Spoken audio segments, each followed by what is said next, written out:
Nyinga en George Bati. Jopuonjre beach mag skund nyiri ma Friends Mbihi mayudore Vihiga owito ngimagi masira mar apaya ma otimore e gweng' ma Delamere e apaya ma Nakuru kadhi Nairobi. Jopuonjre mamoko 7 kod derep garino medo yudo thieth e osiptal ma Naivasha level 4.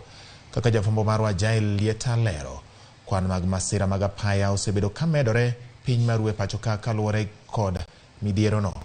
Kuku mar jotend migepe Nyakoromogi kata weche mag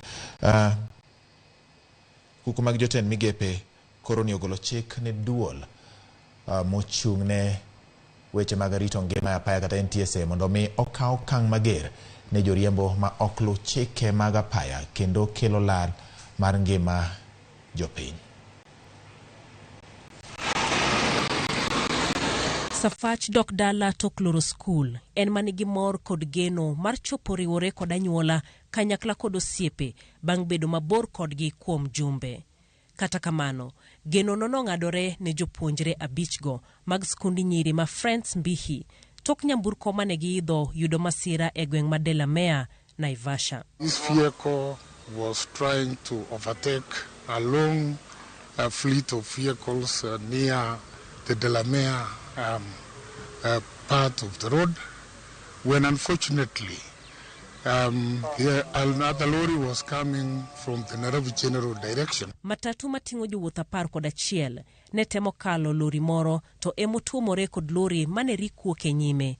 Ne ong'ielore nyading'eny kendo kelo tho mar jopuonjre go kanyo. Joma moko 7 moting'o derep matatu norwako osiptal ma Naivasha bang' yudo hinyruok. It was hit on the side and it flew several meters and landed in a ditch. The scene, 5 bodies, unfortunately, were collected. These are all students, girls. The remaining, the survivors, were rushed to Naivasha Sub-County Hospital. Masirani biro tok moro ma odiochieng' manyoro mane ji 4 owito ngimagi koting'o japuonjre 1 e gwenge mag Molo. Joma moko 17 bende pod medo yudo thieth tok masirano. Masiragi mag apaya medo kwan jogo mawito ngimagi e apeni mapacho ka. Moko kuom masira ma osemeny e ute fwambo e wi jumbe 3 mokalo oriko koda mamano mayande otimore. Tarik 30 dwe mar 3, jopuonjre 17 mag mbalariany ma Pwani nowito ngimagi e gwenge ma Naivasha tok basgi mar skul chodo brek kendo tumo matatu kapok ong'ielore oko mar ndara. Tarik 1 mar dweni masira notimore Nyamira manoweyo ji 4 kowito ngimagi. Tarik 3 e gwenge ma Kerugoya bas mag skunde 2 notuomore gokinyi moweyo japuonj 1 kowito ngimane kod jopuonjre 8 kod hinyruok. Tarik 4 e boma ma Kisumu e apaya ma Kisumu Kakamega e kardak ma Mamboleo manoweyo jowuoth ka ohinyore kata kamano onge ng'ama nowito ngimane. Tarik 8 mar dweni masira notimore okinyi mang'ich tok brek lori chot kendo nego ji 11 gi hinyo mamoko 14 e gwenge ma Migori.